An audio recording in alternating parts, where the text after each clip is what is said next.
마태복음 4장 1절에서 11절 말씀을 저와 여러분 한 절씩 교독하겠습니다. 제가 먼저 1절을 읽겠습니다. 그때 예수께서 성령에게 이끌리어 마귀에게 시험을 받으러 광야로 가사 시험하는 자가 예수께 나와서 이르되 네가 만일 하나님의 아들이거든 명하여 이 돌들도 떡덩이가 되게 하라.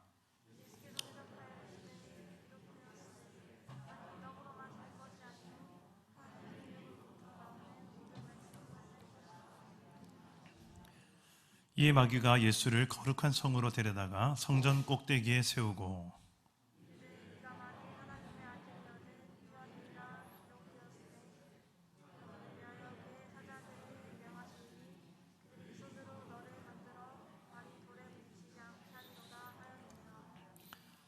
예수께서 이르시되 또 기록되었으되 주 너희 하나님을 시험하지 말라 하였느니라 하시니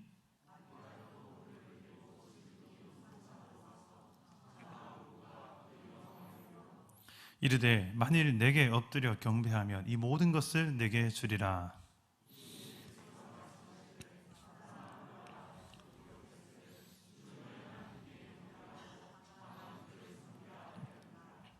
이에 마귀는 예수를 떠나고 천사들이 나와서 수종드니라. 아멘. 할렐루야. 오늘도 말씀으로 찾아오시는 주님 만나기를 축복합니다.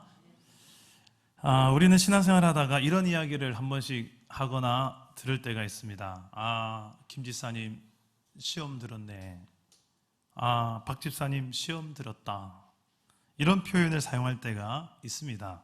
뭔가 신앙생활 하다가 마음에 어려운 일을 겪으면서 신앙의 위기를 맞이할 때, 그리고 그런 신앙의 위기로 인해서 잘 이겨내기보다는 넘어져서 교회를 이제 안 나가거나 아니면 신앙이 흔들려 영적 침체기를 겪을 때, 그럴 때 우리는 보통 이렇게 시험 들었다, 넘어졌다 이런 이야기를 하기도 하죠. 그렇게 우리를 넘어뜨리는 영적인 존재가 있습니다. 성경은 그런 걸려 넘어뜨리는 영적 존재의 실체를 이렇게 이야기합니다. 마귀라고. 우리 에베소서 6장 11절에서 12절 말씀인데 우리 한번 자막을 보고 한번 읽어봅시다. 시작. 마귀의 간계를 능히 대적하기 위하여 하나님의 전신갑주를 입으라. 우리의 씨름은 혈과 육을 상대하는 것이 아니요 통치자들과 권세들과 이 어둠의 세상 주관자들과 하늘에 있는 악의 영들을 상대함이라. 아멘. 오늘날에도 예수 믿는 성도들을 걸려 넘어뜨리기 위해서 일하는 존재가 있습니다. 하늘의 악한 영들, 마귀들입니다. 그런 악한 영들과의 싸움을 피하는 것이 아니라 적극적으로 직면하고 분별하며 맞서 싸우라고 성경은 우리에게 요구합니다. 그런데 이런 싸움에서 이겨내지 못하면 우리는 시험에 걸려 넘어지게 됩니다. 그런 걸려 넘어진 상태, 그리고 아예 하나님에 대해서 무지하고 무감각하게 살아가는 상태, 그런 상태를 사도 바울은 디모데후서에 이렇게 이야기합니다. 우리 디모데후서 3장 1절에서 5절 말씀을 우리 화면을 보시고 한번 읽어봅시다. 시작. 너는 이것을 알라. 말세에 고통하는 때가 이르러 사람들이 자기를 사랑하며 돈을 사랑하며 자랑하며 교만하며 비방하며 부모를 거역하며 감사하지 아니하며 거룩하지 아니하며 무정하며 원통함을 풀지 아니하며 모함하며 절제하지 못하며 사나우며 선한 것을 좋아하지 아니하며 배신하며 조급하며 자만하며 쾌락을 사랑하기를 하나님 사랑하는 것보다 더하며 경건의 모양은 있으나 경건의 능력은 부인하니 이 같은 자들에게서 네가 돌아서라. 이 같은 자에게서 네가 돌아서라. 이렇게 살아가는 우리 주변에 관계가 있으면 그 관계를 좀 잘 정리를 하라까지 이야기합니다. 성경을 보면 하나님에 대해서, 사탄에 대해서, 그 사단에 대해서 대적하고 사단의 공격으로부터 너희들이 잘 믿음을 맞서 싸우라는 이야기도 있지만 그 사단의 지배하에 살아가는 사람들과의 관계도 너희들이 주의하라는 표현들이 종종 나타납니다. 여러분들은 이런 영적 싸움을 잘 싸워 나아가고 있는, 승리하는 삶을 계속 이어가고 있습니까? 아니면 걸려 넘어지고 아니면 아예 시험 들어 살아가는 인생으로 좀 살고 계신 것 같습니까? 한 주간 나의 삶을 뒤돌아보면 이 영적 싸움에서 내가 걸려 넘어진 것이 많은지 아니면 믿음으로 이겨낸 것이 더 많은지 한번 돌아보았으면 좋겠습니다. 마귀는 내가 언제 어떤 종목에서 주로 잘 걸려 넘어지는지를 기가 막히게 잘 압니다. 성경에서는 마귀를 가리켜 우는 사자와 같이 나를 으렁대고 삼키려고 보고 있다라고 이야기하고요. 또 성경에서 마귀를 이렇게 이야기합니다. 광명한 천사와 같다. 겉을 보면 너무 젠틀하고 너무 인격적이고 너무 똑똑하고 매력적인 그런 존재로서 마귀가 우리에게 찾아온다고 합니다. 얼굴에 나는 마귀다라고 써놓고 흉악한 모습으로 누가 봐도 뻔한 마귀의 모습으로 우리에게 찾아오지 않는다고 그래요. 그렇다면 이런 상황들 속에 성경이 말하는 대로라면 우리는 상당히 많은 공격을 이미 받고 있고 또 속고 있을지도 모릅니다. 이런 영적 전쟁, 영적인 싸움이 치열하게 일어나는 게 성경적인 세계관이에요. 그런데 이런 세계 속에서 우리가 살아가는데 우린 참 하나님에 대해서도 참 좀 감각이 무감각한 것도 있지만 사단이 와서 나를 유혹하고 사단이 와서 나를 넘어뜨리려고 하는데도 그것을 사단의 공격으로조차도 우리가 감지를 못하는 이런 무감각함도 참 많지 않습니까? 이런 우리의 삶 속에 오늘 예수님께서 참 의도적으로 보란듯이 마귀와의 싸우는 전투 장면을 보여주십니다. 특이한 것은 마귀가 예수님을 찾아온 게 아니라 마귀가 예수님을 넘어뜨리려고 공격한 것이 아니라 예수님께서 자원해서 마귀를 찾아간 거예요. 우리 1절과 2절 말씀을 다시 한번 읽어봅시다. 1절과 2절입니다. 시작. 그때에 예수께서 성령에게 이끌리어 마귀에게 시험을 받으러 광야로 가사 40일을 밤낮으로 금식하신 후에 줄이신지라. 자, 1절에 보면 그때에 라고 나오는데 그때는 언제냐면 오늘 말씀 바로 직전에 예수님께서 세례요한에게 세례를 받는 장면입니다. 물로 세례를 받는데 하늘에서 비둘기 같은 성령이 예수님에게 임하십니다. 그 성령께서 그때부터 예수님과 함께 동행하면서 놀라운 하나님의 일들을 행하시는 일을 수종들며 돕습니다. 그런데 그 성령께서 처음으로 하신 일이 뭐냐? 예수님을 데리고 어디로 간다? 광야로 간다. 뭐하러 간다? 마귀와 싸우러 간다. 마귀와 싸우러 가는데 잘 먹고 좀 튼튼한 몸을 가지고 싸워도 좀 이길까 말까 할 수 있겠는데 예수님이 굶습니다. 40일간 먹지 않습니다. 굶주린 예수님과 배부른 마귀와의 싸움이에요. 지금. 여러분 누가 이길까요? 우린 결론은 이미 알고 있습니다. 예수님께서 이기십니다. 그런데 예수님이 이기시는 이 영적인 싸움 장면에서 우리는 와 하고 박수치고 끝날 일이 아닙니다. 왜냐하면 우리에게도 똑같은 싸움이 오늘 있기 때문에 그렇습니다. 우리도 과연 예수님처럼 이기냐는 거예요.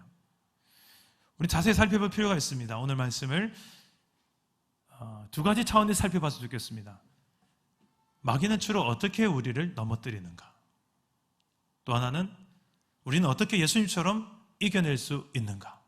걸려 넘어지지 않고 이겨낼 수 있는가? 오늘 말씀을 통해서 우리의 오늘날의 이 영적 싸움에서 우리도 승리하는 법을 좀 배웠으면 좋겠습니다. 첫째로 먼저 우리는 말씀으로 분별할 수 있어야 합니다. 따라서 해봅시다. 말씀으로 분별하라.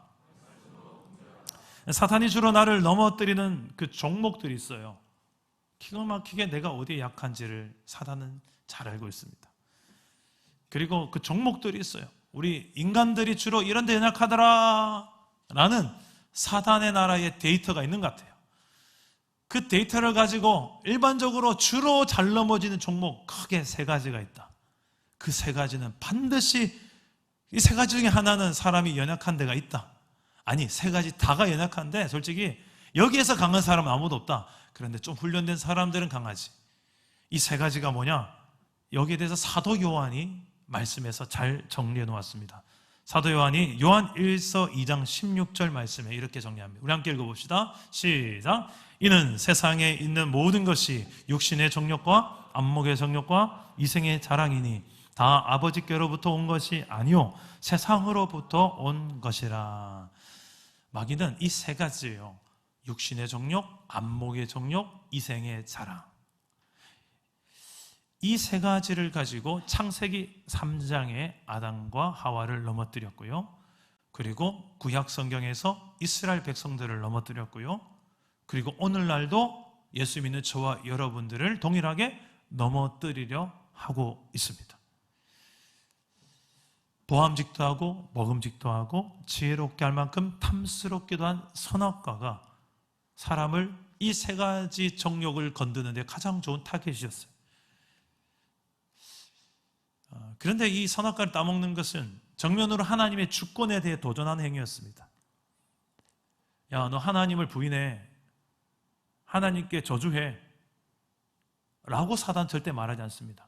네가 먹고 싶은 거 먹어.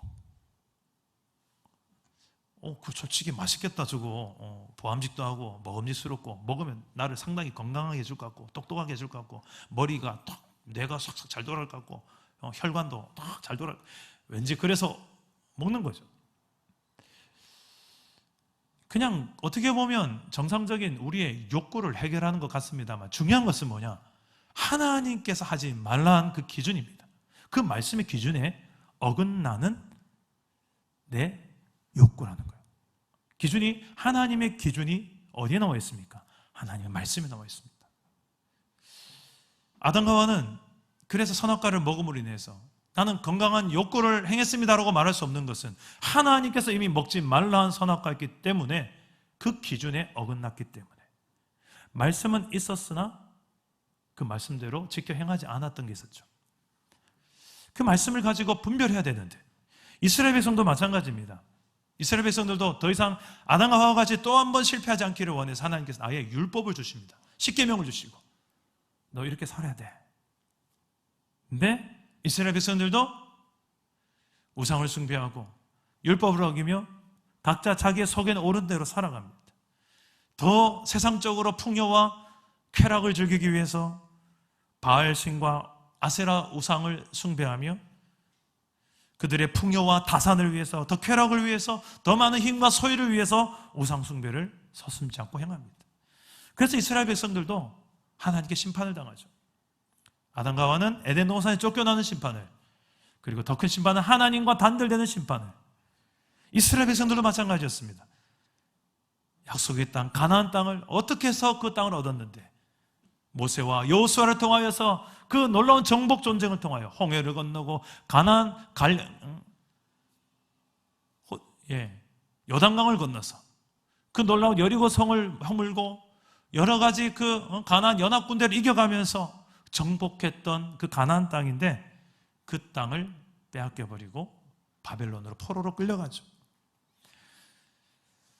이런 계속된 실패의 역사 속에 하나님은 계속 말씀을 주셨어요. 모세를 통해 말씀 주시고 선지자들 통해 말씀을 주셨어요. 오늘 예수님께서는 그런데 하나님의 말씀을 붙들고 넘어지지 않고 이겨내십니다. 똑같이 세 가지를 공격하죠. 가장 먼저는 육신의 정욕입니다. 40일간 굶주렸던 예수님에게 가장 약한 게 바로 먹고 싶은 거죠. 그래서 돌들 가지고 떡으로 바꿔봐라. 그래 먹어라. 그러면 네가 하나님 아들인 걸 다 인정하지 않겠냐라는 사단의 유혹이었습니다. 시험이었습니다. 두 번째는 이생의 자랑입니다. 저 성전 높은 꼭대기에서 한번 뛰어내려봐라. 시편에 기록되어 있지 않나? 네가 떨어져도 천사들이 다 보호할 것이라고. 그래서 너 한번 자랑스럽게 한번 뛰어내려봐라. 그 이생의 자랑에 대해서 건드는 유혹이었습니다. 마지막 세 번째는 안목의 정욕이죠. 높은 산에 올라가서 천하 만국의 영광을 보여줍니다. 이걸 다 예수 너에게 주겠다. 조건이 하나 있다. 내게 절 한 번만 해라. 다 줄게.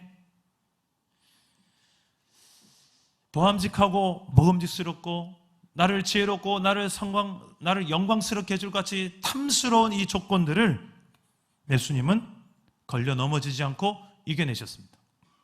승리의 비결은 먼저 이것이 마귀의 유혹임을 분별했기 때문입니다. 어떻게 해요? 하나님의 말씀의 기준을 가지고. 전능하신 예수님께서는 돌로 떡을 만드신 능력이 있습니다.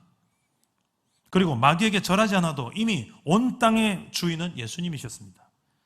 그런 예수님 앞에 마귀는 이런 기적들을 행함으로 네가 하나님 아들인 것을, 메시아인 것을, 구원자인 것을 내게 증명해보라고 지금 요구하고 있지만 예수님은 그러지 않습니다. 그러지 않을 수 있었던 가장 중요한 예수님의 기준, 분별 기준은 성경의 말씀이 있었기 때문입니다. 우리 4절 말씀 한 번 더 읽어봅시다. 4절입니다. 시작. 예수께서 대답하여 이르시되 기록되었으되 사람이 떡으로만 살 것이 아니요.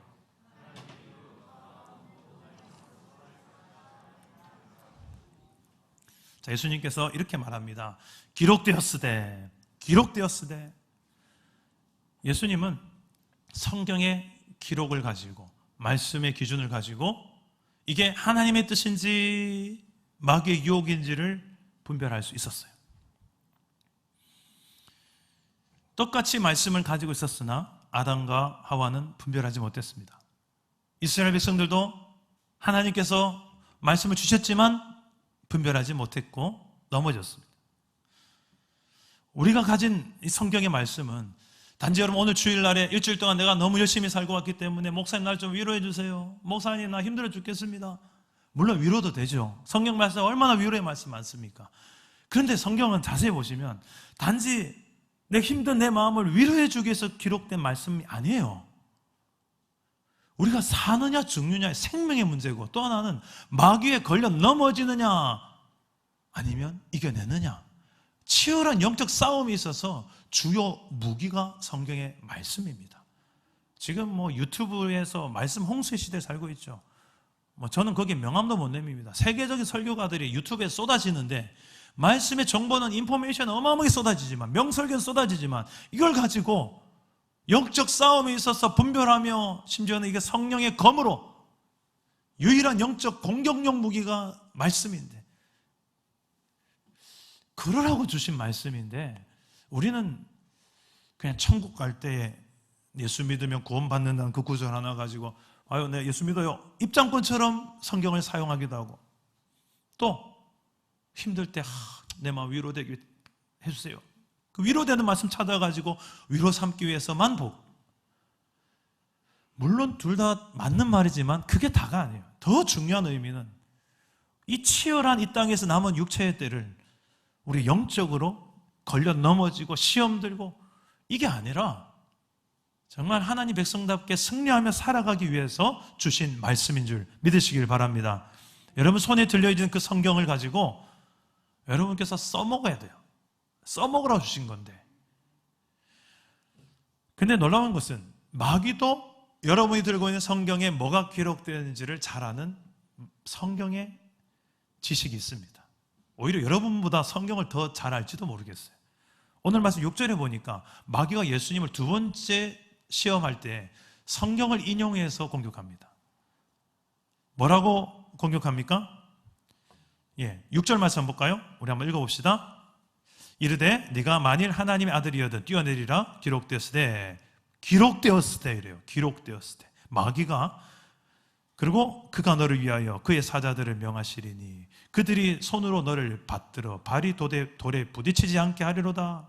이게 어디 말씀이냐면 시편 91편 말씀이에요. 예수님만 말씀에 능통한 분이 아니시라 사탄도 적절하게 그 타이밍에 맞는 말씀의 검을 꺼내어서 씁니다. 중요한 것은 이 말씀의 칼을 예수님은 살리는 데 쓰시고 이기는 데 쓰시고 승리하는 데 쓰지만 사탄은 죽이고 넘어뜨리고 파괴하는 데 씁니다. 같은 말씀을 가지고 지금 싸우는 거예요. 근데 예수님께서는 정확하게 분별하십니다. 뭐라고 합니까? 두 번째 시험에서 예수님께서 뭐라고 응답하십니까? 7절 말씀 한번 보실까요? 보시면 예수께서 이르시되 또 기록되었으되, 보세요. 말씀으로 사단이 공격해도 예수님은 또 말씀으로 받아치십니다. 또 기록되었으되 주 너의 하나님을 시험하지 말라. 하나님을 이렇게 시험하여서 뛰어내리면 하나님 살리는 하나님 아니냐라고, 그 하나님을 내가 그 말씀을 가지고 조종하려는 것입니다. 하나님을 시험하고 하나님 테스트하는 거예요. 그러지 말라고 성경에 기록되어 있는데 이 말씀에 위배된다. 예수님은 정확하게 분별력이 있는 것이 어느 한 성경의 66권 중에 한 절만 가지고 이거 여치 않냐라고 말할 때 이게 진리가 아니죠. 성경 66권 전체가 통전적으로 다 일치될 때 그게 진리죠. 이단의 특징 중에 하나가 그런 거죠. 한 구절만 떼서 심지어는 짝이 있다고 해서 연결을 시키는데 전혀 문맥이나 상황에 전혀 일치되지 않는 말씀을 연결해서 자의적으로 해석하는. 그래서 예수님은 정확하게 그 한 절 한 절이 어떻게 하나님의 말씀인지 아셨어요. 그래서 심지어 사단이 인용하는 이 적절한 구절인 말씀 같지만 이게 아니라는 것을 분별하시고 이 구절에 위배된다라고 말씀을 응수하는 장면입니다. 저는 이렇게 좀 말씀의 훈련이 잘 된 교회가 우리 사랑 담은 교회가 되어졌으면 좋겠습니다.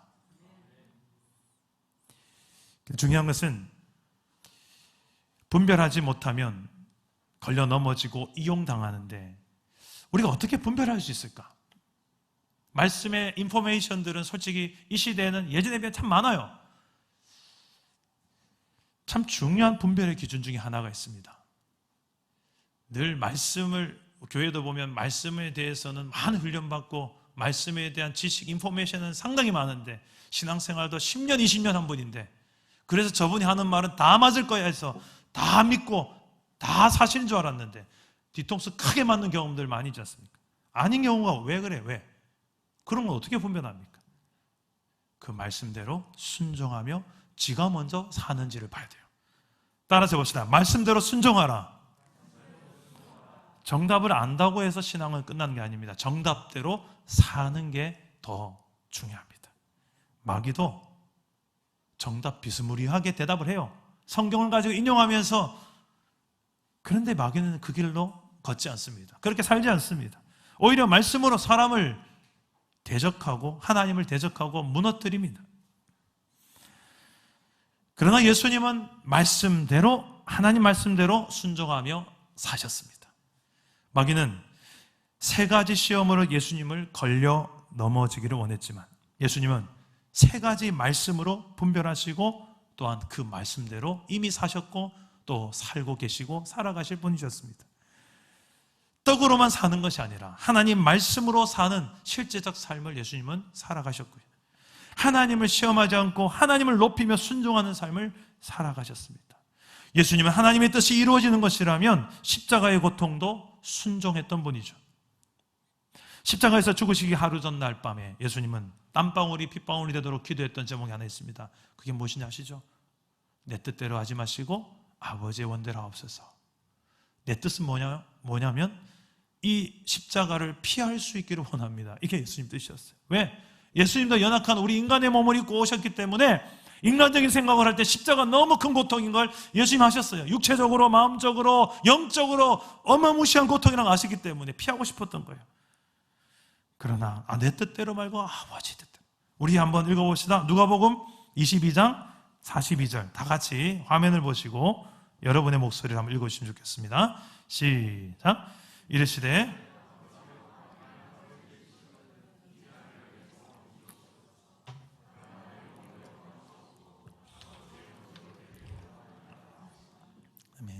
예수님은 십자가에서 죽어야 하는 이 잔을 내게서 옮기기를 원했습니다.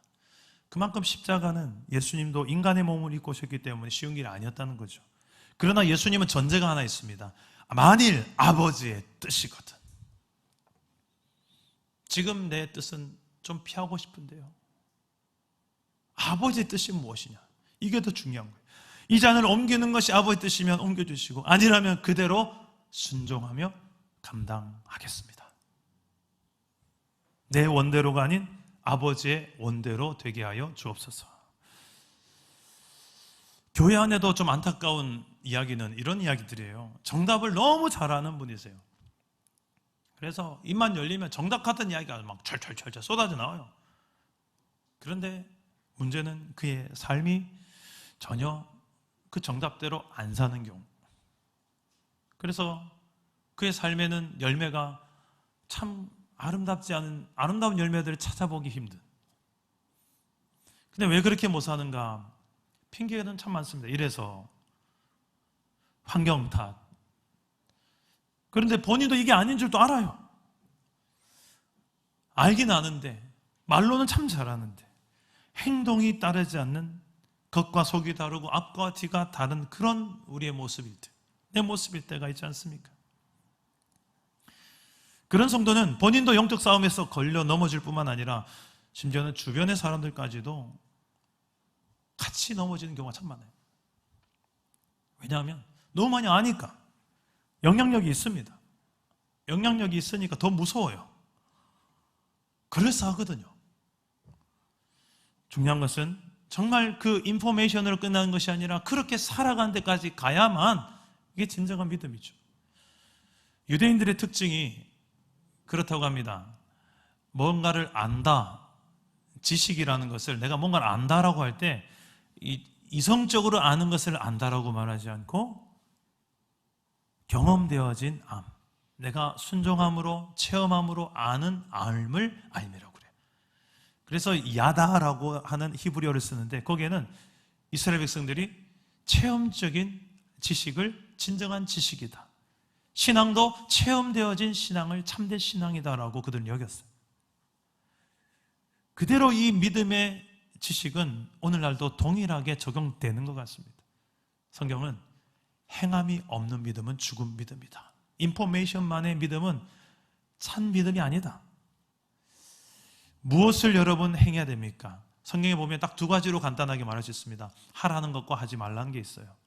하지 말라는 거 하지 말고 하라는 거 하면 됩니다.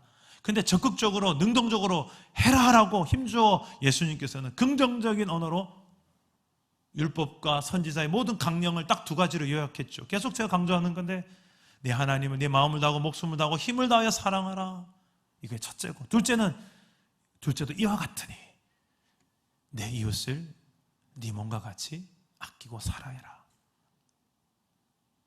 이게 하나님께서 요구하신 말씀의 기준이에요. 그래서 우리는 어떤 말을 하고 행동할 때 이 기준을, 이 두 가지 큰 기준을 가지고 생각하고 말하고 행동하면 거진 다 하나님 뜻이 뭔지 아닌지 우리는 분별할 수 있어요. 어렵지 않아요. 너무 거창하게 생각하지 마세요. 애들도 알 수 있어요. 성경이 그렇게 어렵지 않습니다. 근데 문제는 몰라서가 아니고요. 왜 그렇게 못 사냐면, 중요한 핵심이 뭐냐면 너무 내 힘만으로 하려고 해서 그렇습니다. 그래서 성경을 자세히 보시면 항상 하나님의 일꾼들은 한결같이 기도하는 사람이에요. 왜 기도하는가? 내 힘으로 안 되니까.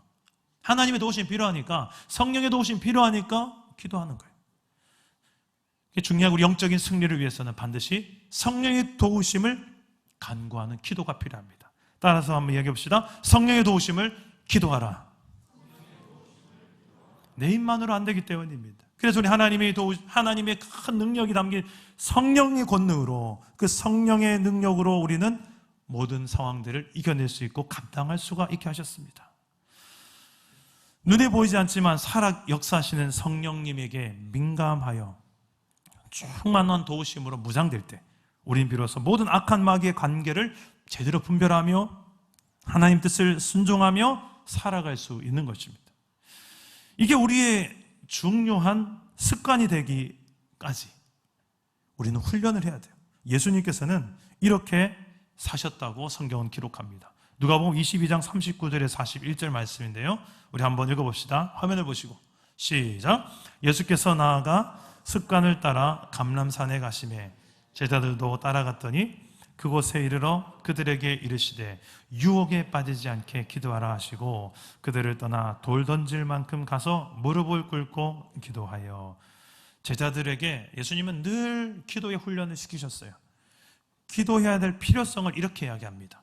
유혹에 빠지지 않게 기도하라.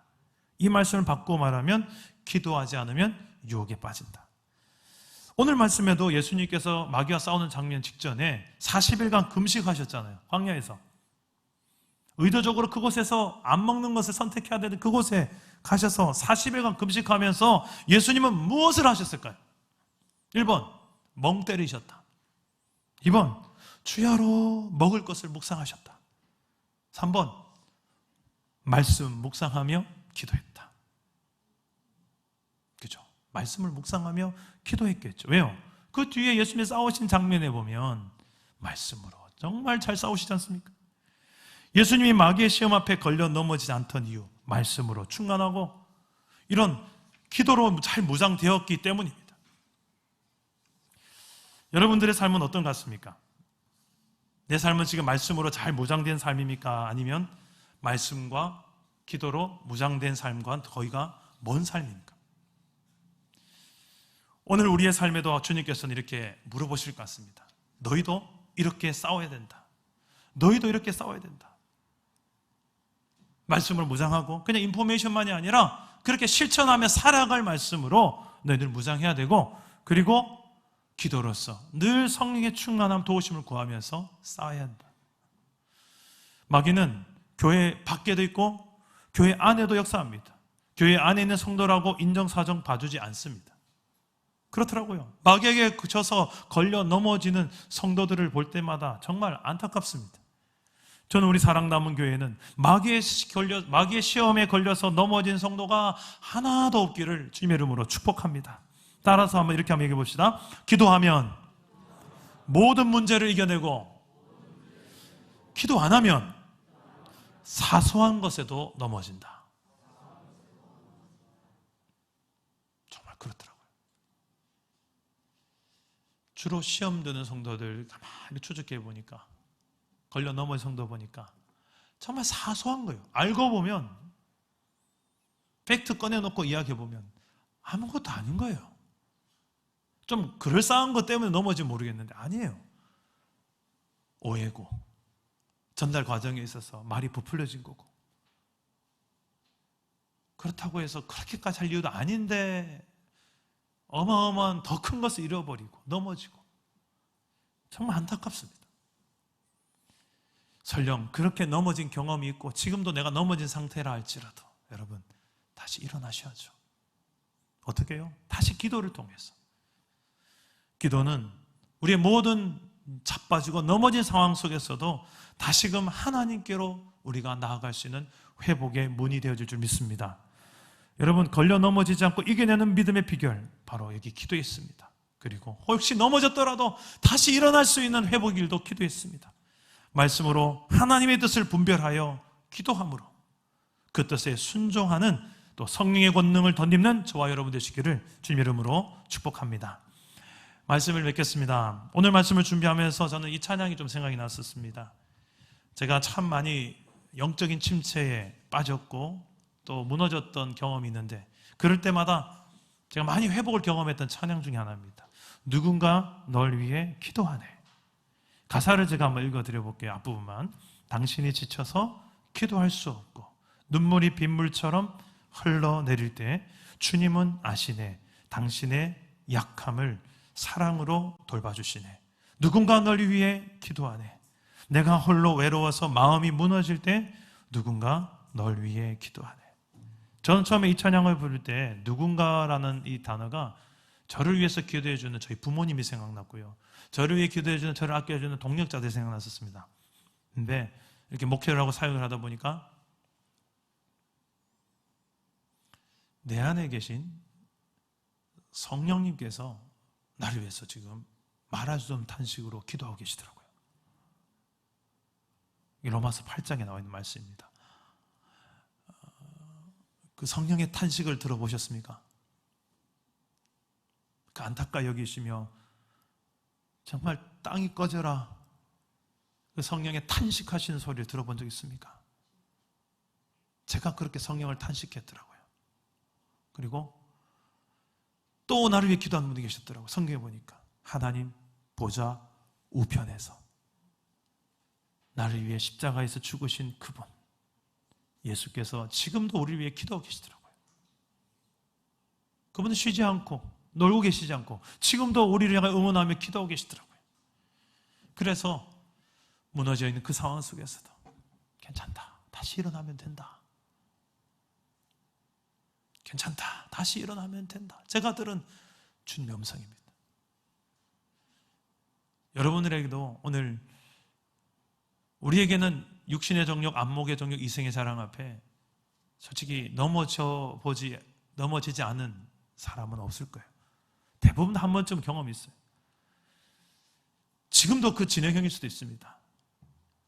그래서 하나님과 멀어지고 어마어마한 갑질을 하면서 영적인 곤핍 속에서 겨우겨우 하루하루를 승리가 아니라 겨우겨우 버텨내는 신앙으로 살아가고 있는 성도도 있을 거예요. 언제까지 그 상태에서 머무시겠습니까? 우리를 이 세상에서 그냥 저 뒤에서 그냥 질질 끌려다니는 그런 성도로 하나님께 살라고 우리에게 성령을 주신 게 아니에요.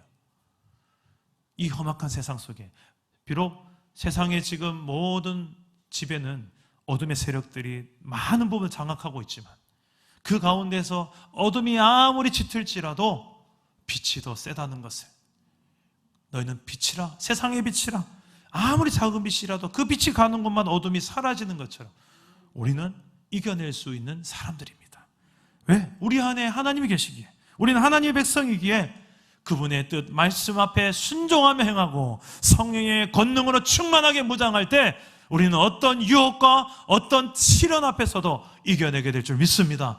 오늘 말씀 붙들고 우리도 예수님처럼 이겨내는 삶을 살게 하옵소서. 걸려 넘어지는 것이 아니라 이겨내며 하나님의 주권을 당당하게 내 삶 속에 주의 말씀을 순종하며 행함으로써 이겨내는 삶, 승리하는 삶으로 하나님을 증거하고 하나님 나라를 확장하는 나의 삶이 되게 하여 주시옵소서. 우리 그런 마음을 담아서 나를 위해서 지금도 기도하고 계시는 그 주님의 마음으로 우리 자신을 한번 돌아보며 찬양하고 기도하겠습니다. 당신이 지쳐서 기도할 수 없고 눈물이 빗물처럼 흘러내릴 때,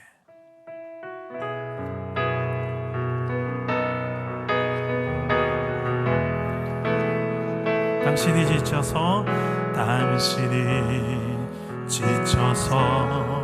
기도할 수 없고 눈물이 빗물처럼 흘러내릴 때 주님은 아시네. 당신의 약함 사랑으로 돌봐주시네. 누군가 널 위하여, 누군가 널 위하여, 누군가 기도하고 있네. 누군가 기도하네. 네가 홀로 외로운 그때, 내가 홀로 외로워서 마음이 무너질 때 누군가 널 위해 기도하네. 당신이 외로이 홀로 남았을 때, 당신이 외로이 홀로 남아 당신은 누구에게 위로를 얻나? 당신은 누구에게 위로? 주님은 아십니다. 주님을 아시네. 당신의 마음을 그대 홀로 잊지 못하는, 조용히 그대 위해서, 조용히 그대 위해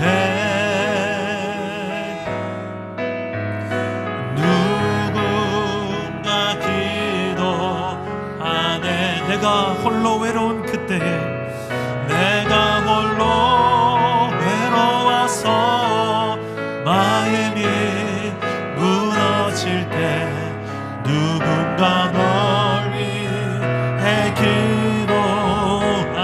누군가 널 위해 기도하네. 누군가 널 위하여, 누군가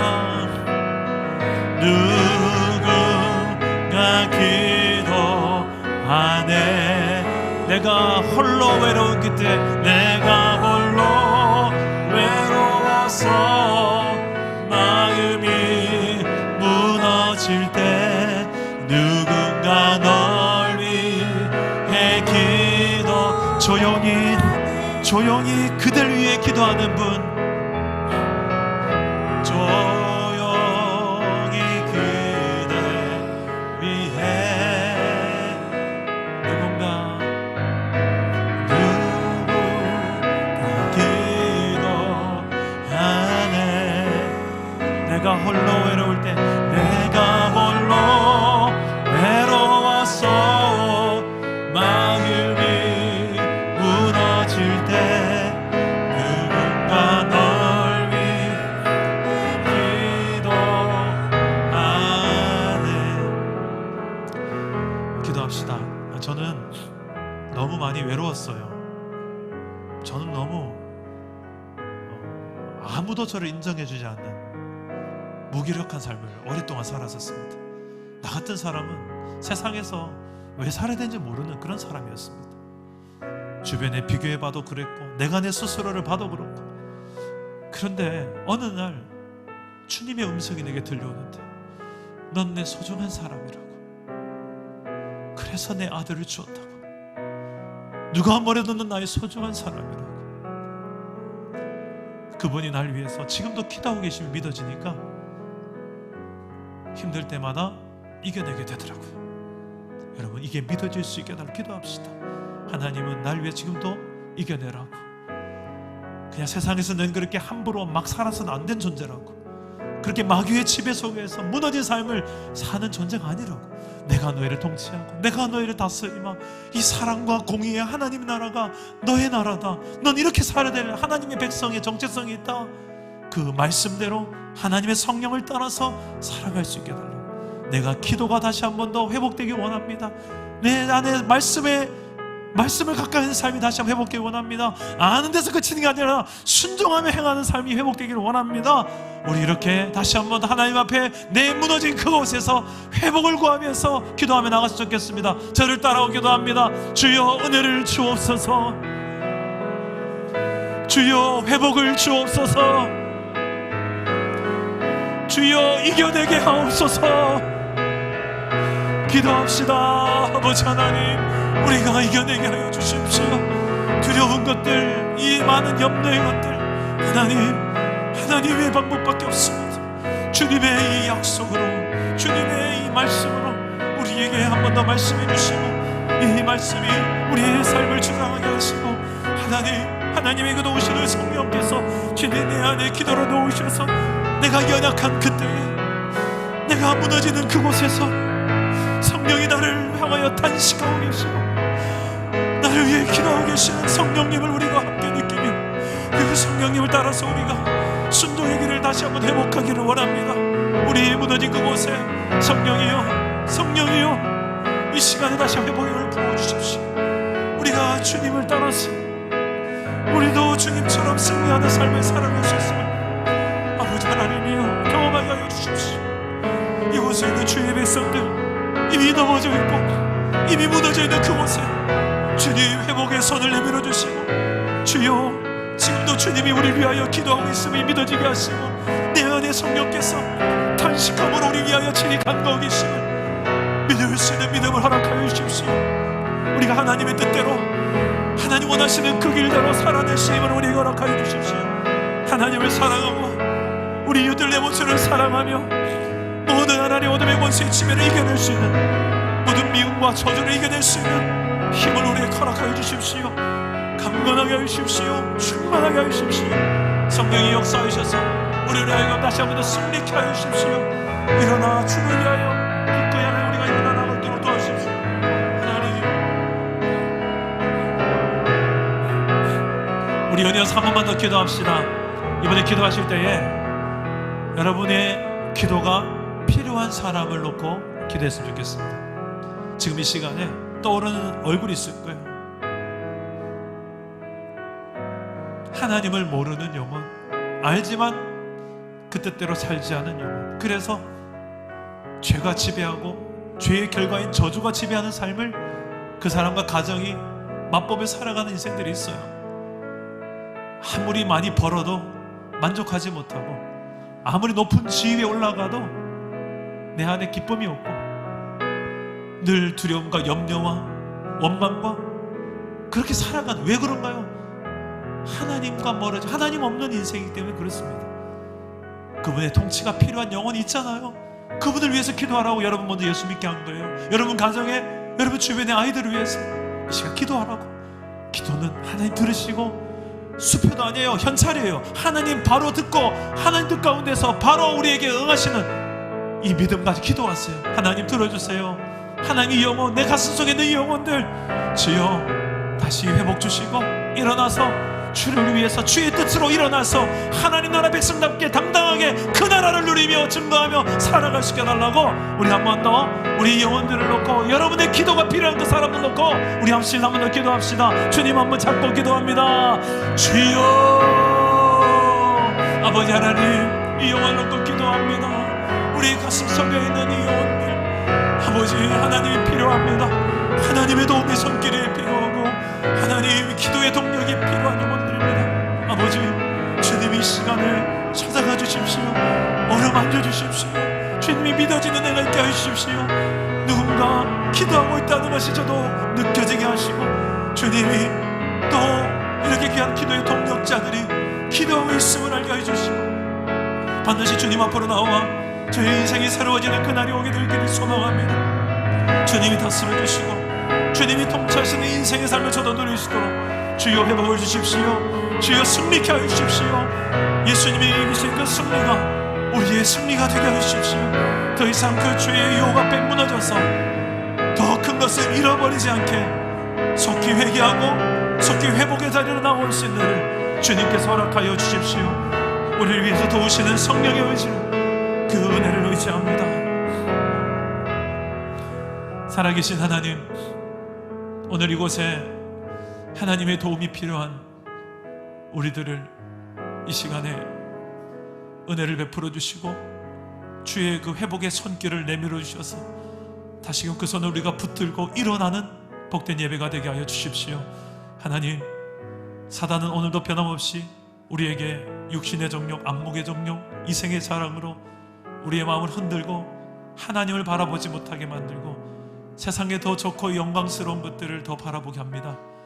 우리의 마음이 한 주간 참 많이 세상에 길들여졌던 것이 있다면 다시 한번 하나님과 하나님의 나라에 길들여질 수 있는 은혜가 우리 가운데 있게 하여 주십시오.